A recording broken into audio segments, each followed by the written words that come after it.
Courtney Brickner with The Crafty Brick. Welcome to my channel. I'm so excited that you're here today because I have something really fun I want to share with you, rhinestone templates. So what I want to share with you today is how to find the rhinestone fonts that you can use, as well as how you can turn shapes into a rhinestone template. So we're going to be using Leonardo Design Studio with the Juliet machine, but I'm also going to show you in Silhouette how you can design it in there and save it as an SVG and bring it over so that you can use it with Juliet. So I'm going to show you those two things today, and then I will show you how you can make sure that you've got the right size circle so that your stones fit, the ones that you're using, and how to get the right pressure so that when you cut them out, that your template cuts out correctly. So I'm gonna show you all of that. I hope you're as excited as I am, and let's go get started. First, we're gonna go to the internet and go to Creative Fabrica. They have a lot of rhinestone ideas there that we can use. We're gonna write rhinestone in the search bar, and then we will have a lot of options pull up. These are templates that are already created, so you can download those and you can already have your template designed for you. And if you don't want to do that, you want to make your own writing, type in font, and a lot of rhinestone fonts will pop up as well. And you'll see that they come in different sizes. Right here is the SS10, and you can see that right there when you click on it and open it up. And there's also SS6, SS10. So you'll just have to click and see what size stone you have so you can see which one matches your design. We can also go ahead and click on this Forever font, and I like this one, so we'll download it and we will write our word in this font. And it's nice because this one is 10SS and I have 10SS, so that will be perfect. So we'll download it, open up the folder, and go ahead and click the OTF. It doesn't really matter if you do the TTF or the OTF. We'll install that font on our computer. Then we'll go back over here to Leonardo Design Studio, and I'm going to click on the text, and I'm just going to do a W just for our sample purposes right here. And I'm going to go over here to the font that I just downloaded, but I don't see it. And that's because you need to close Leonardo Design Studio before it will actually upload into it. So we're going to close it and then reopen it. And when we reopen it, that's when we will see it show up in one of our font options. So we'll go over here and click design, and then our canvas pops up, and then we'll go down here to the T and type in our W again, and then we will go and search for the font that we downloaded previously. And now, let's see, now, oh, there it is. Now we will see it show up in our options where we didn't see it before. Now, if you are over where the W is and you start typing in letters, they're going to pop up here, like if you're searching for a font. But if you're over where the fonts are and the fonts are highlighted and you type in an R, then the R fonts in that category will show up. So that's how you find a font easily. Then we'll come over here, and since it opens small, we're going to increase the size because I know that my font is a 10SS, and I also know that that size is about 0.126 size for that stone. So we are going to come down here, highlight the whole thing, and come down here and release the compound path so that each of these circles will be individual. And I'm going to click on that circle and see what the size is, and we see that it's 0.094, so that's a little too small. So we're going to highlight all the circles and make this a little bit bigger so that they're all increasing in size at the same rate.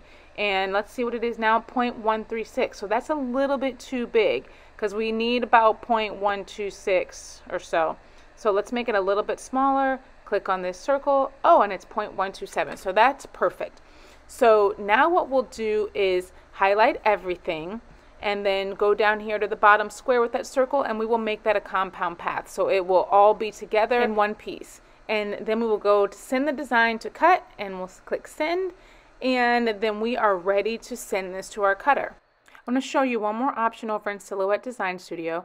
Over here on the left side, I'm going to click a heart. You can click any shape you want, but I'm going to put that on my canvas.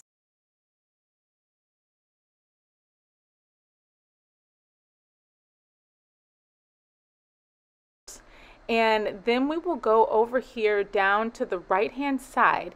There's this little circle, and that's the rhinestone panel.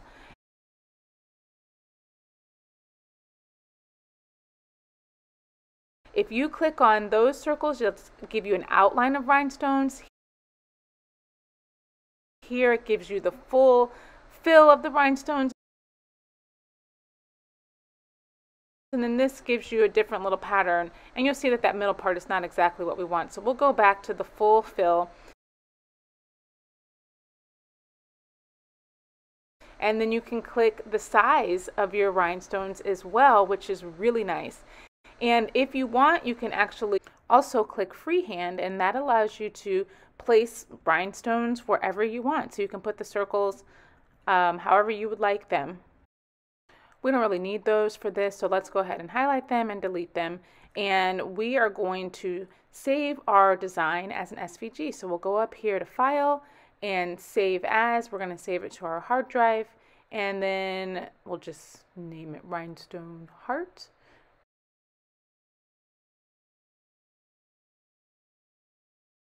And we will go down here to the drop down to SVG.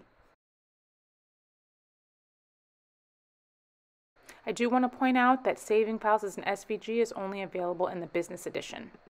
So we're going to go back over to our Leonardo Design Studio, and we're going to import that heart file that we actually just made over in Silhouette.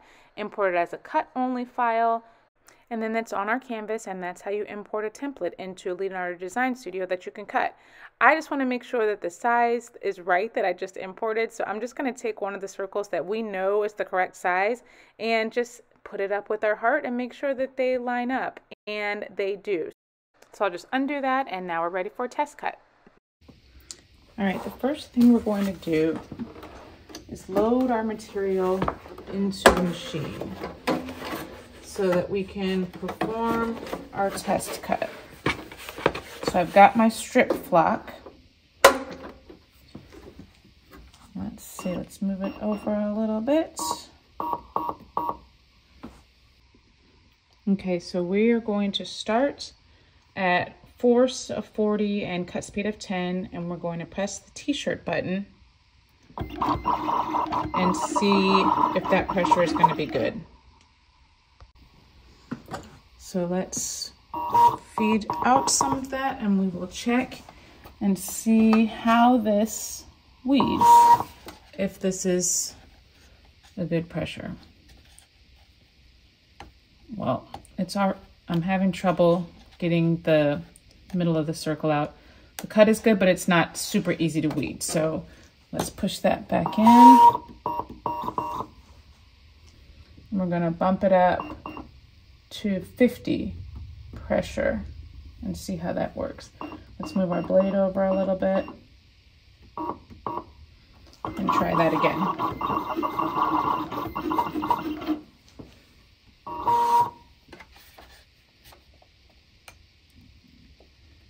All right, 50 seems definitely a lot easier.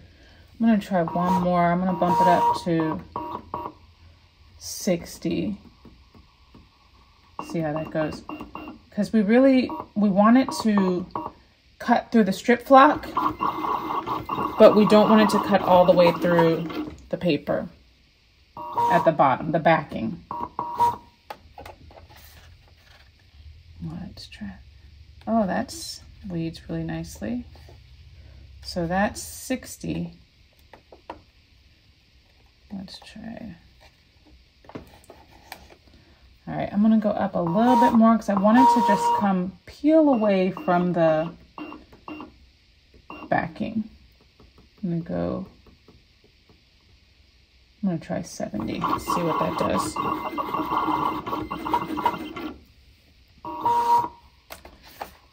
right.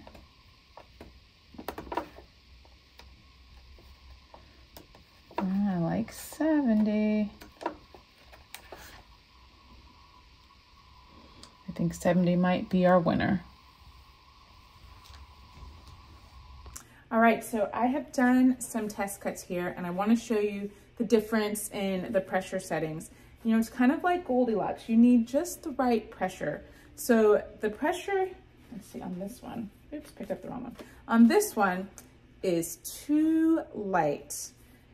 When we peel the strip flock away from the backing here, you can see that a lot of the circles did not come away from the backing and they're still stuck onto the strip flock. So that's not going to be helpful when you are making your design, because you're going to have to pop out a lot of those circles, and that's just a lot of extra work that you don't need to do.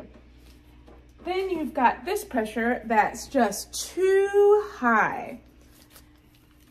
It cut through the paper on the backing. So you've got paper and the circles that have been cut out and a lot of space that is not open, which is what you need for your rhinestones. So too high with that pressure. But then you've got the pressure that's just right here. When you peel it away from the backing, most of the circles are coming off. You are going to have a few rogue circles, so you can see there the little gaps in the design. So I am going to have to pop out a few of those circles, but it's really not that many. So I think this is a very good cut, just the right pressure. And having the right pressure is really important when you're working with the rhinestone template, because you need to have all the holes in order for the rhinestones to fit in there properly. Or like if you've got a spot that doesn't have the hole popped out, then the rhinestone's not going to go in there and you're going to have a hole in your design, and that's not what you want. So you want to make sure that you test out your pressure settings.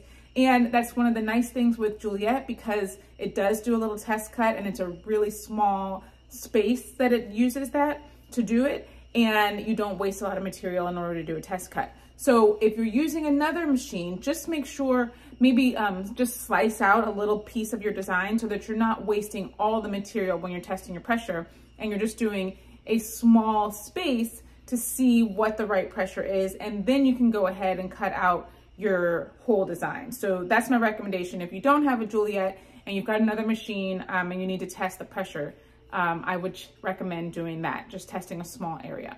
Okay, so that is how we do our rhinestone template. Here we have them all cut out.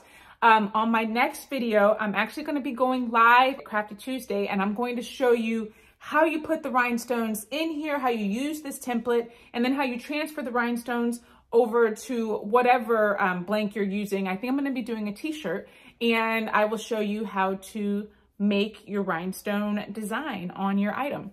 So I hope that you'll join me. And if you learned something new today, I hope that you will please like, subscribe, and turn on those notifications so that you don't miss anything crafty. And I appreciate you being here today. I will see you soon. And until next time, stay crafty, my friends.